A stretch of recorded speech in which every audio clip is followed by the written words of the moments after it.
आकाशवाणी है। कोविड-19 विशेष कार्यक्रम के अंतर्गत प्रस्तुत है कोरोना वायरस संक्रमण की वर्तमान स्थिति पर चर्चा, जिसे प्रस्तुत कर रहे हैं आकाशवाणी संवाददाता नवीन सक्सेना। इस कार्यक्रम में आमंत्रित स्वास्थ्य विशेषज्ञ हैं राम मनोहर लोहिया अस्पताल के डॉक्टर A.K. वार्ष्णेय।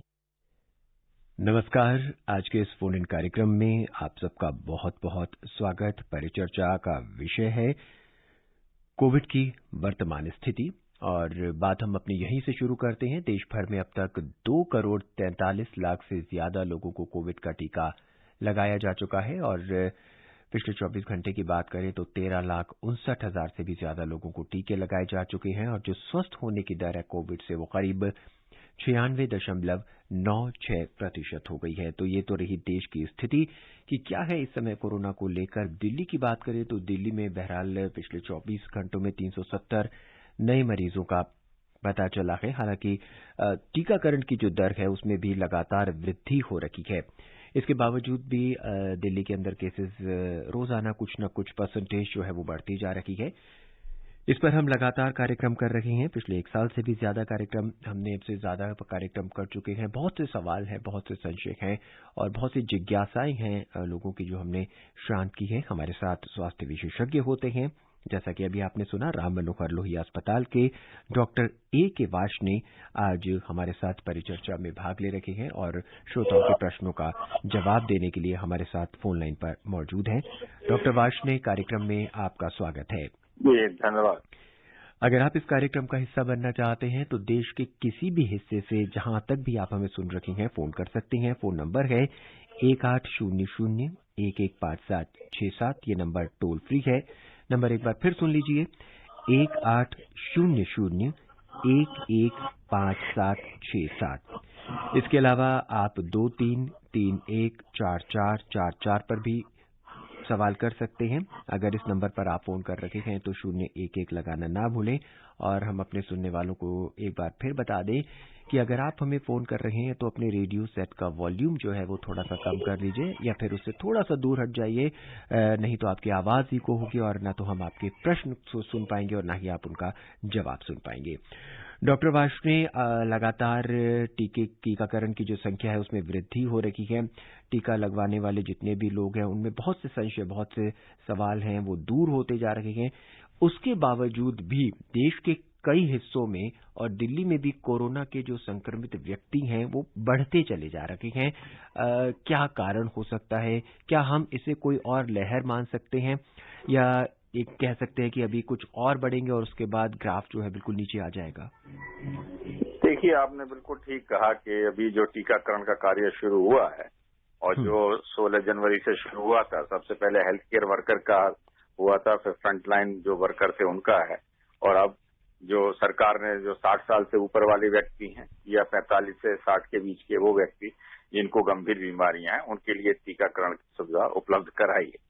लेकिन चूंकि अभी देश बहुत बड़ा है, हालांकि जैसा आपको कहना है कि 2.5 करोड़ से भी ज्यादा लोगों का टीकाकरण हो चुका है और लगभग आजकल 20 लाख लोगों का पर डे हो रहा है, परंतु इतने बड़े देश में बहुत समय लगेगा अभी टीकाकरण होने में, क्योंकि जो सरकार का पहला लक्ष्य है वो लगभग टोटल 30 करोड़ लोगों को टीका लगाने का है, जिसमें कि 1 करोड़ जो है स्वास्थ्यकर्मी हैं, 2 करोड़ फ्रंटलाइन वर्कर हैं जैसे सफाई कर्मचारी और 27 करोड़ वो व्यक्ति हैं जो अभी बताया कि 60 साल से ऊपर वाले या 45 से 60 के जिनको के गंभीर बीमारियां हैं। पर इसमें समय लगेगा। लेकिन दुर्भाग्य से क्या है कि लोगों जब केस कम आने शुरू हुए तो लोगों ने लगा कि बीमारी चली गई और उन्होंने जो एहतियात थे, जो हमने कहा था कि कोविड एप्रोप्रिएट बिहेवियर, कि भाई मास्क लगा के रहना है, हमेशा दूरी बना के रखना है, सामाजिक जो हमारे इकट्ठे हैं चाहे किसी भी वजह से, चाहे शादी हो चाहे पर्व हो या उनमें को हल्के तरीके से मनाना है, बहुत ज्यादा भीड़ नहीं इकट्ठा करना, वो जो एहतियात की जो चीजें हैं वो लोगों ने छोड़ दी। और मार्केट वगैरह में भी आप जाएंगे कि जैसे बाजार भी खुल गए, व्यावसायिक गतिविधियां भी खुल गई, वहां पे भी लोग काफी देखा कि वो मास्क नहीं लगा रहे हैं या प्रॉपर तरीके से मास्क नहीं लगा रहे हैं, कहीं अपने नाक और मुंह को नहीं ढक रहे। ट्रांसपोर्ट भी अब हमारा बढ़ गया है, पब्लिक ट्रांसपोर्ट भी बढ़ गया, बसों में भी लोग आज जा रहे हैं, मेट्रो में भी जा रहे हैं, तो वहां पे भी जो है पूरी तरीके से अपने को सुरक्षित व्यवहार नहीं कर रहे, इसी से ये केस बढ़ते चले जा रहे हैं। हालांकि सरकार ने उसमें दंडात्मक कार्रवाइयां रखी हैं, मास्क न लगाने पर आपको चालान भी हो रहे हैं, लेकिन ये मैं सबको स्वेच्छा से पालन करना चाहिए और उनको अभी ये मानना चाहिए कि अभी ये देखिए बीमारी गई नहीं, ये वायरस यहीं पे है और जब तक के हार्ड इम्यूनिटी जिसको हम बोलते हैं कि या तो नेचुरल इन्फेक्शन से या वैक्सीनेशन से 60 से 70% हमारी पॉपुलेशन जब तक कवर नहीं हो जाती तब तक ये वायरस के लक्षण आते रहेंगे, बीमारी आती रहेगी। और 60-70% का मतलब है हमारे इतने बड़े देश में 80 करोड़ लोगों को वो सुरक्षा मिलनी चाहिए। तो ये समझ लीजिए कि अभी ये चीज बहुत दूर है, इसलिए लोगों को मैं फिर रिक्वेस्ट करूंगा या उन्हें सलाह दूंगा कि वो जो कोविड एप्रोप्रिएट बिहेवियर है उसको ना छोड़ें। इवन जिन लोगों को वैक्सीनेशन भी लग गया है उनको भी ये सारी एहतियात बरतना बहुत जरूरी है। जी डॉक्टर, वैक्सीनेशन भी लगा चुके हैं लोग और टीकाकरण और बहुत सारे ऐतिहासिक जो बिहेवियर है वो भी उपयोग में ला रहे हैं। ऐसे में अभी आप बात कर रहे थे और हम भी अक्सर बात करते हैं, हर्ड इम्यूनिटी की बात करते हैं। ये हर्ड इम्यूनिटी इतने बड़े हमारे देश में आने में अमूमन कितना वक्त लग सकता है? हाँ, देखिए अभी क्या होता है कि जैसे जो एक सीरो सर्वे होता है, सीरो सर्वे का मतलब होता है कि हम जनरल पब्लिक में एंटीबॉडी टेस्ट करते हैं, एक जैसे रैंडम सर्वे करते हैं उसमें एंटीबॉडी टेस्ट करते हैं। तो जिन बड़े शहरों में जहाँ की इन्फेक्शन शुरू में ज्यादा रहा था, जैसे जब हम बॉम्बे की बात करें जो धारावी जहाँ पे सबसे बड़ा जो है इन्फेक्शन शुरू हुआ था, तो वो लोकल एरिया में तो 80% जो है वो एंटीबॉडी आई। दिल्ली की अगर हम बात करें तो दिल्ली में भी लगभग जो है 50 से 54% के करीब एंटीबॉडी पाई गई। परंतु अभी अगर हम पूरे देश की बात करें तो जैसे रूरल इंडिया है या सबअर्बन या छोटा छोटा जो शहर है वहां अभी इम्यूनिटी ज्यादा नहीं है। और हम ये कह सकते हैं कि अभी अगर हम टोटल कंट्री की बात करें तो 10% से ज्यादा इम्यूनिटी नहीं है। तो ये समझ बहुत, ये तो है नेचुरल इन्फेक्शन की वजह से।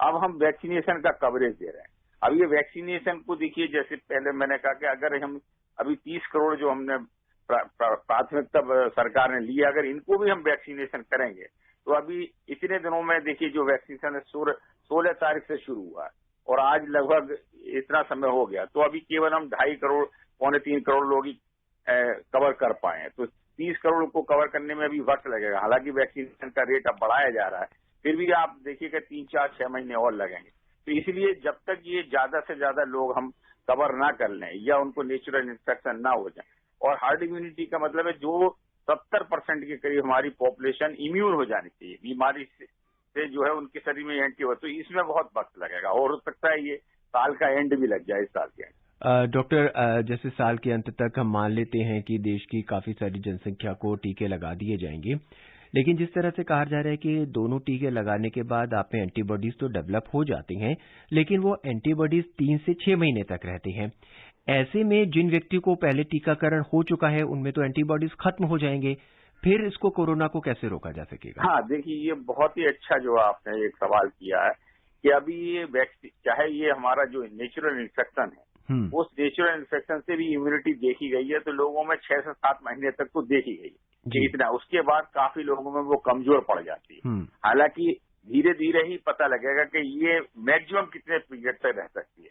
इसी तरीके से जो हम टीकाकरण कह रहे हैं, तो अभी ये उम्मीद है कि कम से कम 6 महीने तक वैक्सीनेशन की इम्यूनिटी रहनी चाहिए, परंतु ये इम्यूनिटी ज्यादा भी हो सकती है, 9 महीने भी रह सकती है, 1 साल भी रहती है, क्योंकि ये तो देखिए जब समय आएगा धीरे धीरे ही अध्ययन होगा। क्योंकि ये वायरस नया है, वैक्सीन भी नई है, तो ये अध्ययन से हमें पता लगेगा। लेकिन साइंटिस्ट लोगों का है कि शायद जो है 6 महीने से लेकर 12 महीने तक ये इम्यूनिटी है, परंतु आपका ये बिल्कुल सोचना जरूरी है कि अगर वो हमने इम्यूनिटी कम पीरियड के लिए रहती है, तो जब तक हम कवर करेंगे 6 महीने 8 महीने में लोगों को, तब तक उनकी इम्यूनिटी कम हो जाएगी, तब तक दूसरे लोगों का नंबर आएगा। तो ये इसलिए मैं बार बार कह रहा हूं कि जो कोविड एप्रोप्रिएट बिहेवियर है, जो सुरक्षा के हमारे उपाय हैं, वो हमें जब तक फॉलो करते रहना है, जब तक कि ये वायरस की जो केसेज हैं वो ही आने कम हो जाएंगे। और इम्यूनिटी का एक इनडायरेक्ट पैमाना ऐसा होता है कि वायरस के केसेज ही कम आने सकते हैं। जैसे अगर हम अपने दिल्ली की जैसे बात करें तो कुछ समय पहले देखिए कि 7,000 8,000 केसेज पर डे आ रहे थे। इम्यूनाइजेशन तो अब शुरू हुआ है, लेकिन बाद में केसेज हमारे 300-400 पर डे आने शुरू हो गए। तो ये वो इम्यूनिटी की ही वजह से है, जो लोगों में इन्फेक्शन फैल गया, वो उन्हें एंटीबॉडी डेवलप हो गई, इसलिए जो केसेज कम आने शुरू हो गए। तो ये एक इनडायरेक्ट तरीका होता है कि जब हमारे देश में वो संक्रमण का रेट कम हो जाएगा, केसेस कम आने शुरू हो जाएंगे, तो हम मान सकते हैं कि वो देश में इम्यूनिटी फैल चुकी है और लोग सुरक्षित हो सकते हैं। तब तक जब तक के केसेस लगातार आ रहे हैं, बिल्कुल सुरक्षा के उपाय हमें फॉलो करना है और हमें इस बीमारी को गंभीरता से लेना है। इस समय आप सुन रहे हैं विशेष फोन इन कार्यक्रम, जिसमें हम कोविड पर एक विशेष परिचर्चा प्रसारित कर रखे हैं। हमारे साथ इस समय मौजूद हैं फोन लाइन पर राम मनोहर लोहिया अस्पताल के डॉक्टर A.K. वार्ष्णेय, जो आपके सवालों का जवाब देंगे। अगर आप इस कार्यक्रम में जुड़ना चाहते हैं तो फोन कर सकते हैं 1800-115767 पर। डॉक्टर वार्ष्णेय, इस बीच हमारे पहले श्रोता जो इस कार्यक्रम में जुड़े थे वो किसी वजह से इस समय लाइन से हट गए हैं। इस कार्यक्रम में हम अपनी चर्चा को जारी रखते हैं और आपसे जानने की कोशिश करते हैं कि क्या कोरोना का टीका लेने के बाद अगर 30 मिनट तक किसी व्यक्ति में कोई रिएक्शन नहीं होता, वो घर चला जाता है और 1 या 2 दिन में उसमें कोई रिएक्शन आता है, तो क्या सावधानी बरतनी चाहिए? देखिए, जो सबसे बड़ा होता है कि अगर किसी में भी कोई जो सीवियर इम्यून रिएक्शन होती है, जिसको हम एलर्जिक रिएक्शन, जिसको हम एनाफाइलेक्सिस कहते हैं, जैसे पेशेंट एकदम सांस फूलना शुरू हो जाता है, ब्लड प्रेशर गिर जाता है, जो कि और उसकी डेथ हो सकती है, तो ये ज्यादातर केस में आधा घंटे के भीतर हो जाता है। इसीलिए जो ऑब्जर्वेशन है वो आधा घंटे तक वहां पर रखा जाता है कि पेशेंट को किसी तरीके की तकलीफ ना हो। उसके बाद ज्यादातर लोग जैसे जब चले आते हैं तो उनमें जो सामान्य वैक्सीनेशन की वजह से होता है कि जहाँ पे इंजेक्शन लगा वहाँ हल्का दर्द हो सकता है, आपके थोड़ा बहुत शरीर में दर्द हो सकता है, हल्का बुखार आ सकता है, मसल्स में दर्द हो सकता है, मामूली हेडेक हो सकता है, इस तरीके के छोटे छोटे सिम्टम आते हैं। परंतु अगर किसी वजह से आपको कोई परेशानी महसूस हो रही है और ज्यादा सिम्टम हो तो तुरंत ही जो वैक्सीनेशन सेंटर है वहाँ पे संपर्क करें, या जो नजदीक स्वास्थ्य केंद्र है वहाँ पर संपर्क करें, और अगर आवश्यक होगा तो आपकी जांच की जाएगी। परंतु जो अभी तक का अनुभव है, जो इतना टीकाकरण हुआ है, ये वैक्सीन, दोनों वैक्सीन जो दी जा रही है वो काफी हद तक सुरक्षित हैं और कोई भी मेजर इनसे साइड इफेक्ट नहीं हुआ। आइए इस कार्यक्रम में अपने पहले श्रोता ब्रह्मदत्त जी से जुड़ते हैं, जो दिल्ली से फोन कर रहे हैं। ब्रह्मदत्त जी, कार्यक्रम में आपका बहुत बहुत स्वागत। हेलो ब्रह्मदत्त जी, नमस्कार। Thank you sir, thank you very much for my welcome sir. Doctor साहब, गुड इवनिंग। जी, good evening sir, good evening sir. I am Brahmadatt speaking from Mangolpuri, Delhi. जी sir, I have a question. My question is, sir, I just want to know about difference between immunity and herd immunity. Thank you very much. Doctor ये जानना चाहते हैं कि immunity और herd immunity के बीच में क्या डिफरेंस है? देखिए, हर्ड इम्यूनिटी, हर्ड का मतलब है भीड़, एक जो लेमैन की भाषा होता है, हर्ड जैसे बोलते हैं ना, झुंड, तो ये उसको नाम हम हर्ड इम्यूनिटी। हर्ड इम्यूनिटी का मतलब है कि हमारी जो ज्यादातर पॉपुलेशन है उसमें इम्यूनिटी डेवलप। उसके 2 तरीके होते हैं। जो एक सबसे कॉमन तरीका होता है वो हमारा होता है कि जब नेचुरल इन्फेक्शन है, जब हमारे शरीर में कोई भी इन्फेक्शन होता है, चाहे वो बैक्टीरियल इन्फेक्शन हो, वायरल इन्फेक्शन हो, तो हमारा शरीर उसकी प्रतिरोधक क्षमता खुद बनाता है, उसमें ये ताकत होती है और वो एंटीबॉडी हमारे शरीर में डेवलप होते हैं। वो एंटीबॉडी कितने समय तक रहते हैं वो डिफरेंट बीमारियों के लिए एक अलग अलग होता है। कुछ में एंटीबॉडी लाइफ लॉन्ग भी रहते हैं, कुछ जैसे डेंगू है, डेंगू में अगर जिस वायरस से आपको हो जाएगा उसमें लाइफ लॉन्ग इम्यूनिटी डेवलप हो जाती है, उस तरीके के वायरस से दोबारा आपको इन्फेक्शन नहीं हो सकता। कई लोगों में शॉर्ट टर्म इम्यूनिटी होती है, जैसे इन्फ्लुएंजा वगैरह है, वो आपको 6 महीने से 1 साल तक इम्यूनिटी होती है। तो ये तरीका तो ये है। दूसरा ये होता है कि अगर इम्यूनिटी हमें डेवलप करनी है तो हम उसको वैक्सीनेशन देते हैं। वैक्सीनेशन में या तो उसी वायरस या बैक्टीरिया की किल्ड वायरस या बैक्टीरिया की डोज दी जाती है, या लाइव बैक्टीरिया वायरस होता है जिसको हम अटीन्यूएट कर देते हैं, जिसको बहुत इस तरीके से दवाइयों से कर देते हैं कि वो इन्फेक्शन नहीं फैलाता परंतु शरीर में हमारी एंटीबॉडी बनाता है। तो ये जो 2 तरीके होते हैं, दोनों ही तरीके से जब एंटीबॉडी बन जाती है और जिस तरीके से मैंने कहा कि 60 से 70% जो हमारी पॉपुलेशन जब इम्यून हो जाती है तो उसको एक ब्रॉड टर्म हम हर्ड इम्यूनिटी बोलते हैं। तो टोटल हर्ड इम्यूनिटी के दोनों ही कारण है, चाहे वो नेचुरल इन्फेक्शन से हो या इम्यूनाइजेशन। जी, हमें उम्मीद है कि हमारे जो लिसनर्स थे ब्रह्मदत्त जी, उनका हर्ड इम्यूनिटी और इम्यूनिटी को लेके जो भी शंकाएं थी वो मिट गई होंगी। इस बीच हमारी अगली श्रोता रिंकी तिवारी हमसे जुड़ रही हैं। रिंकी जी, कार्यक्रम में आपका स्वागत है।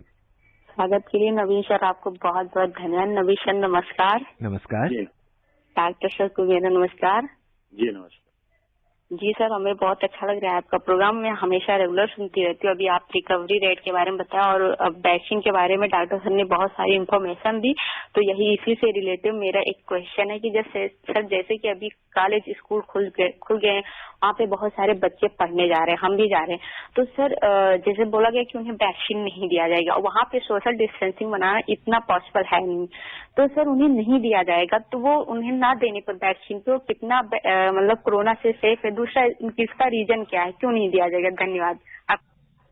जी, डॉक्टर ये जानना चाहते हैं कि उनको वैक्सीनेशन क्यों नहीं दिया जा रहा है, क्या रीजन है, और अगर नहीं देंगे तो इससे तो खतरा और बढ़ सकता है बच्चों में। देखिए, बिल्कुल इनके दोनों सवाल बहुत ही अच्छे हैं और इनकी चिंता भी बहुत वाजिब है कि हम बच्चों के लिए स्कूल खोल रहे हैं। अब क्यों नहीं दिया जा रहा है, इसका एक कारण ये होता है कि जो भी अभी वैक्सीन पूरे वर्ल्ड में जितनी भी तरीके की वैक्सीन टेस्ट की गई है, वो शुरू में एडल्ट पे टेस्ट की गई है, 18 साल से ऊपर के व्यक्तियों पर टेस्ट की गई है। क्योंकि बच्चों पे वो टेस्ट नहीं की गई है, इसलिए अभी बच्चों के लिए वो रिकमेंडेड नहीं है। तो ये तो हुआ पहला कारण। हालांकि अब जो है कुछ कंपनियां जो है वो 10 से 18 साल के या 6 से 18 साल के बच्चों को भी इंक्लूड करने की कोशिश कर रहे हैं, तो उन पे भी हम वैक्सीन के ट्रायल करें। क्योंकि जब तक देखिए जिस ग्रुप में ट्रायल नहीं होगा और उसके सेफ्टी डाटा नहीं आएंगे, तब तक उसको वैक्सीन नहीं दी जा सकती। तो ये तो रहा पहला। दूसरे ये होता है कि हाँ, जो बच्चे हैं जब वो स्कूल जाएंगे और एक्सपोज होंगे और अगर वहां पे पूरी तरीके से मास्क नहीं पहन रहे, सोशल डिस्टेंसिंग कर रहे, तो उनमें भी इन्फेक्शन होने का खतरा रहता है और वो इन्फेक्शन होता भी है। परंतु सौभाग्य से कहिए या जो कहिए कि बच्चों में जो इन्फेक्शन है वो तो होता है, लेकिन वो उसके लक्षण बहुत माइल्ड होते हैं और उनमें सीरियस इन्फेक्शन नहीं डेवलप हो पा रहा है। अगर सारे पूरे हम संसार को देखा जाए तो जो बच्चों में जो छोटे बच्चे हैं, 18 साल से कम लोग हैं, उनमें इन्फेक्शन का रेट जो है कम पाया गया, उनमें सीरियस इन्फेक्शन नहीं पाया गया और उनमें मृत्यु लगभग नगण्य के बराबर रही। तो यही एक अच्छी बात है। परंतु ये जरूरी है कि कुछ समय के बाद टीकाकरण में उन लोगों को सम्मिलित किया जाएगा जिस तरीके से, जैसे प्राइमरी हम इनको ये बताएं कि बहुत सी वैक्सीन है, जैसे हम डीपीटी की वैक्सीन है और वैक्सीन है, उनका बच्चों पे पहले देखा गया क्योंकि वो बच्चों में ही दी जाती है और वो बच्चों के लिए सुरक्षित होती है, तो इसलिए उनको दिया जाता है। परंतु इस वैक्सीन का अभी बच्चों पे प्रयोग नहीं किया गया। अब धीरे धीरे बहुत सी कंपनियां इसको बच्चों पे ला रही हैं। जब एक बार वो आ जाएंगी और सुरक्षित हो जाएगी तो फिर बच्चों का टीकाकरण भी किया जाता है। तब तक बहुत जरूरी है कि हम बच्चों को सलाह दें कि वो जितना पॉसिबल है वो स्कूल में अगर जाते हैं तो वो अपनी दूरी बना के रखें, मास्क पहन के रखें, अपने हाथों की सफाई रखें और जितना सुरक्षा रख सकते हैं उतना सुरक्षा रखें। जी, आइए अब रामनगरी अयोध्या चलते हैं। वहां से गिरिधारी लाल जी अपने सवाल के साथ हमसे जुड़ चुके हैं। गिरिधारी लाल जी, कार्यक्रम में आपका स्वागत है।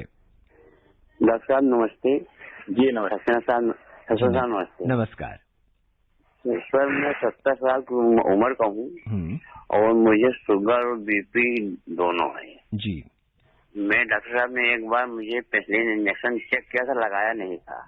तो जो चेक किया था तो वहाँ पर बड़ा चकत्ता पड़ गया था। जी, तो उन्होंने कहा था कि कभी आप जो है पेनिसिलिन इंजेक्शन नहीं लगवाइएगा। तो क्या मेरे लिए मतलब वैक्सीन लेना उचित है या नहीं?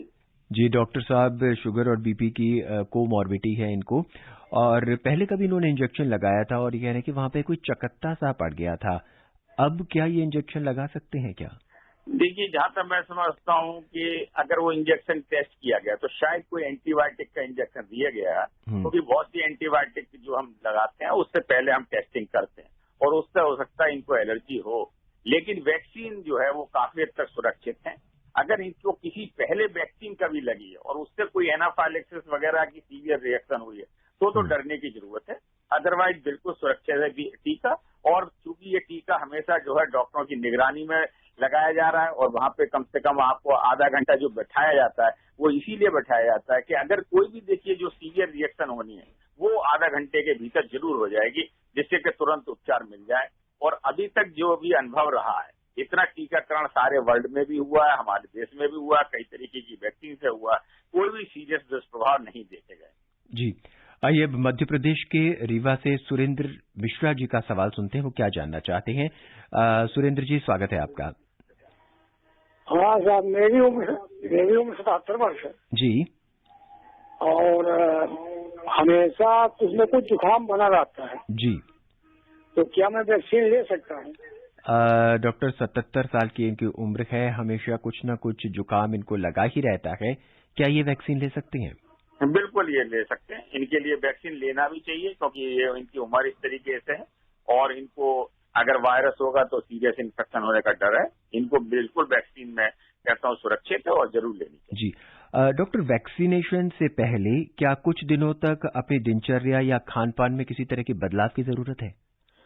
नहीं, देखिए हम लोग ये कहते हैं कि वैक्सीन में आप नॉर्मल खाना खाएं। हाँ, ये जरूर है कि जैसा होता है कि हम एल्कोहल हमेशा कहते हैं कि भाई ना पिए तो अच्छी बात है, क्योंकि अगर एल्कोहल ज्यादा मात्रा में पीते हैं तो ये हमारी थोड़ी इम्यूनिटी को कमजोर करता है, या धूम्रपान वगैरह करते हैं तो वो ना करें। तो अगर ये चीज रोक सकते हैं तो बहुत अच्छी बात है। जहां तक खाने का सवाल है कि कोई वेजिटेरियन नॉन वेजिटेरियन, उससे कोई प्रभाव नहीं पड़ता, वो हर तरीके का खाना खा सकते हैं। जी आइए पंजाब चलते हैं, पटियाला से जया जी हमसे जुड़ चुके हैं। जया जी, स्वागत है आपका।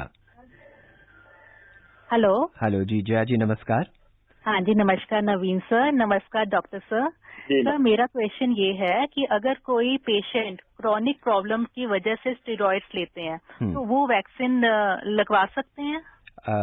डॉक्टर साहब, बहुत ही वाजिब प्रश्न है। स्टेरॉइड्स अगर लेते हैं किसी वजह से, किसी क्रॉनिक डिसीज की वजह से, तो वैक्सीन लगवा सकते हैं या नहीं? हाँ, देखिए बिल्कुल बहुत ही अच्छा सवाल इन्होंने किया है, क्योंकि ये जो भी क्रॉनिक बीमारी वाले हैं और खासतौर से क्योंकि वो स्टेरॉइड ले रहे हैं तो जरूर कोई ना कोई ऐसी बीमारी है जो सीरियस बीमारी है उनको, जिसकी वजह से ले रहे हैं और उनका इम्यून सिस्टम कम होता है और ऐसे लोगों में इन्फेक्शन होने का डर बहुत ज्यादा रहता है और अगर उनको कोरोना इन्फेक्शन हो गया तो उनको सीरियस होता है। तो ऐसे लोगों को वैक्सीन लेना अत्यंत जरूरी है और उन्हें ये वैक्सीन लेनी चाहिए। जी डॉक्टर, कोई ऐसा भी टेस्ट है मेडिकल लाइन के अंदर जो ये बता सके कि मेरी इम्यूनिटी कितनी है, जिसे मैं टीका लेने से पहले टेस्ट करवा सकूं? नहीं, इस तरीके की टेस्ट की कोई जरूरत नहीं है, क्योंकि देखिए टीकाकरण जो इम्यूनिटी एक जनरल टर्म होता है और इतनी बीमारियां हैं तो हर बीमारी का टीकाकरण अलग होता है। ये नहीं है कि हमने ये कोई आपको टीका लगा दिया तो उससे सब बीमारियों से पड़े। आप जैसे बच्चों में ही देखते हैं कि कितनी तरीके की वैक्सीनेशन देते हैं, हम 10 तरीके की वैक्सीनेशन देते हैं जो उपलब्ध है। इसी तरीके से एडल्ट में भी कई वैक्सीनेशन दी जाती है। तो ये चूंकि एक नई बीमारी है कोरोना और इसकी जो इम्यूनिटी इसी की से डेवलप होगी, या तो आपको इन्फेक्शन होगा तब डेवलप होगी या वैक्सीनेशन होगी। इन्फेक्शन से ना हो तो बहुत अच्छी बात है, क्योंकि इन्फेक्शन कोई अच्छी बात नहीं है। इसलिए अब ये अगर आप उस ग्रुप में आते हैं जिसमें भारत सरकार ने आपको रखा है कि जहाँ पे टीकाकरण के लिए आप उचित व्यक्ति हैं, तो आपको ये टीकाकरण जरूर लेना चाहिए और इससे आप इन्फेक्शन से बचाव कर सकते हैं। आइए अब उत्तराखंड का रुख करते हैं, देहरादून से विजय जी को सुनते हैं, क्या जानना चाहते हैं। विजय जी, स्वागत है आपका। नमस्कार जी नमस्कार। मेरा सवाल ये है कि काफी लोगों में शंकाएं उत्पन्न हो रही हैं कि कोविशील्ड बेटर है या कोवैक्सीन बेटर है। जी, इस बारे में अगर जानकारी मिले तो बहुत अच्छा होगा। डॉक्टर, हम आपके माध्यम से दोनों वैक्सीन के बारे में थोड़ा जानना चाहेंगे ताकि लोगों की कुछ शंकाएं दूर हो और उनकी जिज्ञासाएं थोड़ी शांत हो। नहीं, देखिए दोनों ही वैक्सीन भारत सरकार ने भी कहा है और जो साइंटिफिक जो डाटा है, दोनों ही वैक्सीन काफी सुरक्षित हैं और दोनों ही वैक्सीन जो है वो काफी इम्यून है, अच्छी होने में इम्यूनिटी डेवलप हो रही है। यहाँ तक देखिए कोवैक्सीन के भी पहले जरूर था कि जब शुरू हुए थे तो इनके फेज 3 ट्रायल्स जिसको हम बोलते हैं वो नहीं आए थे। अब फेज 3 ट्रायल के भी डाटा आ गए हैं और ये लगभग 81% जो है इसकी इफेक्टिविटी पाई गई है। जो कोविशील्ड है वो चूंकि इंग्लैंड की वैक्सीन है, एस्ट्राजेनेका की, और उन्होंने वहां पे भी अपनी एक्सपेरिमेंट किए थे और हमारे यहाँ भी जो है उसके एक्सपेरिमेंट हुए थे और उसकी इम्यूनिटी जो है 70 से लेकर 90% के बीच में पाई गई है और दोनों वैक्सीन सुरक्षित हैं। इसलिए जो भी वैक्सीन आपको उपलब्ध है वो लगवाएं, किसी तरीके से डरने की कोई बात नहीं। जी डॉक्टर, अगर किसी व्यक्ति ने 1 या 2 दिन पहले कोई क्लिनिकल टेस्ट करवाया है या कोई ब्लड टेस्ट करवाया है, लिपिड प्रोफाइल किसी तरह का करवाया है, तो क्या वो वैक्सीन ले सकता है अगले दिन जाके? हाँ बिल्कुल, जो कोई भी टेस्ट आपने कराया है उसकी चिंता की बात नहीं। हाँ, सिर्फ जो मैं ये बता दूं कि कौन लोग जिसको अगर इस समय कोई बुखार चल रहा है वो वैक्सीन नहीं लेना चाहिए उनको। अगर इसको किसी को इस समय कोरोना का इन्फेक्शन चल रहा है तो उनको वैक्सीन जब तक ले लेना चाहिए जब वो इन्फेक्शन से दूर हो जाए और उसके कम से कम 14 दिन के बाद। और लेकिन वो उन लोगों को भी हम लोग कहते हैं कि वैक्सीन लेना चाहिए जिनको कोरोना भी हो गया है, लेकिन जब कोरोना से वो उबर गए हैं, लक्षण ठीक हो गए और उसके 14 डेज कम से कम पीरियड दूर हो गया उसके बाद लेना है जी। जिसको इस समय बुखार चल रहा है उसको नहीं लेना।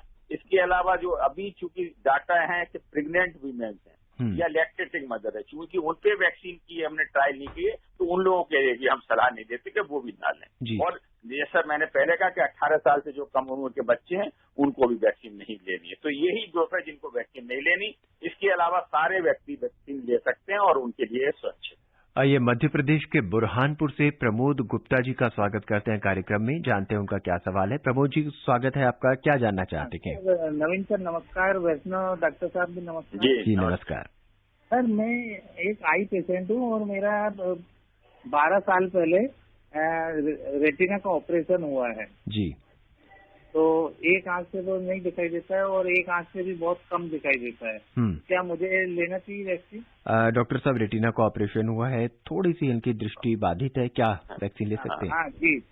देखिए रेटिना का इन्फेक्शन से इस बीमारी का कोई संबंध नहीं है और आप बिल्कुल निश्चिंत होकर अगर आप उसके उपयोग पात्र हैं जो गवर्नमेंट की गाइडलाइन है तो आपको तुरंत वैक्सीन लेना चाहिए और आपके लिए वैक्सीन पूरी तरीके से सुरक्षित।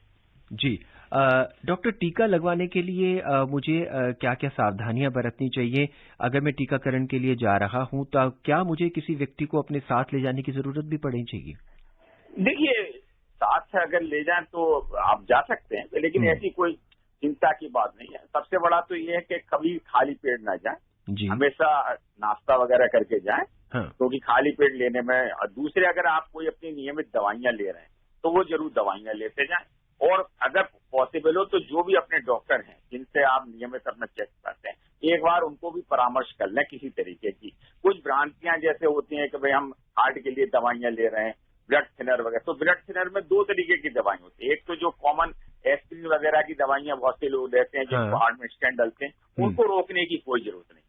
लेकिन कई बार हम ब्लड के जो है एंटी कोगुलेंट दवाइयां होती हैं, जैसे किसी के हार्ट का वाल्व चेंज किया उसको हम खून पतला करने की दवाइयां देते हैं, तो वहां जब हम सुई लगाते हैं तो वहां इंजेक्शन की जगह जो है ब्लड जमा होने का खतरा है। तो ऐसे लोगों को अपनी डॉक्टर से जरूर सलाह लेनी चाहिए। अगर वो पॉसिबल होगा तो वो 1-2 दिन के लिए एंटी कोगुलेंट रोक देंगे, लेकिन अगर एंटी कोगुलेंट लेते हुए भी लगाना है तो जहां पे वो सुई लगाई है वहां पे कुछ देर तक, ज्यादा देर तक 10-15 मिनट तक दबा के रखें जिससे कि वहां पे हेमाटोमा ना बने, इस तरीके से। तो अगर आपको कोई भी बीमारी है तो जहां पे भी आप टीकाकरण के लिए जा रहे हैं उनको पूरी बीमारियां अपनी बताएं, पूरी दवाइयां बताएं और वहां पे डॉक्टर होते हैं वो आपकी जांच करेंगे। अगर किसी वजह से उनको लगता है कि आपके लिए सुरक्षित नहीं है तो वो आपको टीकाकरण की सलाह नहीं देंगे। परंतु ज्यादातर केस में टीकाकरण से कोई भी परेशानी नहीं। जी डॉक्टर वार्ष्णेय, कार्यक्रम का वक्त लगभग समाप्ति की ओर है, आप हमारे श्रोताओं को क्या संदेश देना चाहेंगे? मैं बिल्कुल ये कहूंगा कि देखिए टीकाकरण बहुत जरूरी है।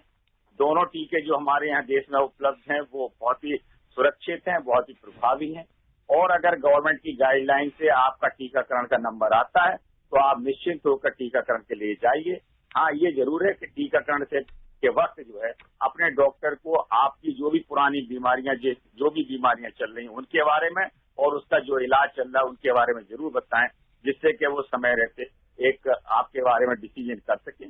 और बिल्कुल कोई चिंता की बात नहीं है, आप जरूर अपना टीकाकरण सब लोग कराएं। इसी तरीके से ये इम्यूनिटी डेवलप हो पाएगी और हम इस बीमारी से निजात पा पाएंगे अपने आने वाले समय। डॉक्टर वार्ष्णेय, इस कार्यक्रम में हमसे जुड़ने के लिए और अपनी विशेष सलाह देने के लिए आपका बहुत बहुत धन्यवाद। जी धन्यवाद। आज के इस कार्यक्रम में बस इतना ही। चलते चलते हम एक बार आपको फिर बता दें कि देश भर में अब तक 2,43,00,000 से भी ज्यादा लोगों को कोविड का टीका लगाया जा चुका है और देश में जो स्वस्थ होने की दर है वो है 96.96%। आज के इस कार्यक्रम में बस इतना ही। कल रात 9:30 पर आपसे फिर मुलाकात होगी। मुझे यानी नवीन को दे इजाजत। नमस्कार।